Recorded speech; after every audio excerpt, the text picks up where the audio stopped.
या न्यूज बुलेटिनचे सहप्रायोजक आहेत गोकुळ. कोल्हापूर शहराच्या विकासावर अंकुश ठेवणारी मुख्य महानगरपालिका इमारत अतिक्रमणाच्या विळख्यात सापडली आहे. चारही बाजूंनी छोट्या मोठ्या व्यावसायिकांनी रस्त्यावर दुकाने हातगाड्या थाटल्या आहेत.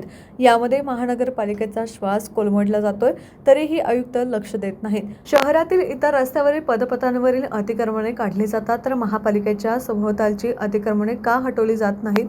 उच्च न्यायालयाच्या सर्किट बेंचच्या निर्देशानुसार महापालिकेने पदपथांवरील अतिक्रमणाविरोधात कारवाई करण्याचा निर्णय घेतला. त्यानुसार सोमवारपासून महापालिकेतर्फे मोहिमेला प्रारंभ केला जाणार आहे. ही कारवाई महापालिकेच्या सभोवतालच्या अतिक्रमणापासून करावी अशी मागणी शहरवासियांनी केली आहे.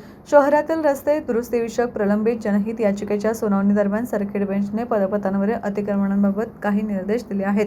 त्यानुसार शहरातील मुख्य रस्त्यांवरील पदपथांवरील बांधकाम साहित्य, मातीचे ढिगारे, बस स्थानके, धार्मिक स्थळे, शाळा, रुग्णालये व न्यायालय व सरकारी कार्यालये अशा गर्दीच्या ठिकाणी कोणताही किरकोळ व्यवसाय करण्यावर बंदी आहे. महापालिकेच्या अतिक्रमण विरोधी पथकाने सर्व फेरीवाले, हातगाडी, फळ विक्रेते आणि इतर छोट्या विक्रेत्यांना पदपथावरील साहित्य तात्काळ हटवण्याचे निर्देश दिलेत.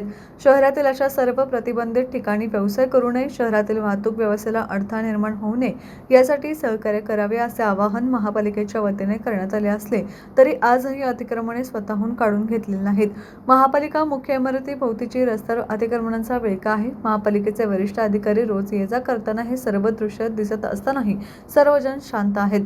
या शांतीमागे दडलंय काय? का कारवाई होत नाही असा प्रश्न कोल्हापूर वासियांना पडलाय. जिल्हाधिकारी कार्यालयाच्या समोरही महावीर उद्यानाला लागून मोठ्या प्रमाणात टपऱ्या उभ्या आहेत. सगळं काही डोळ्यांनी दिसत असताना वरिष्ठ अधिकारी मात्र डोळ्यांवर पट्टी बांधून आहेत.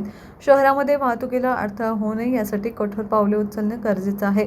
सर्किट बेंचच्या आदेशानुसार सोमवारपासून महापालिका अतिक्रमण विभाग कारवाई सत्र राबवित आहे. ही कारवाई कठोर आणि पारदर्शकपणे राबवावी अशी मागणी नागरिकांनी केली आहे.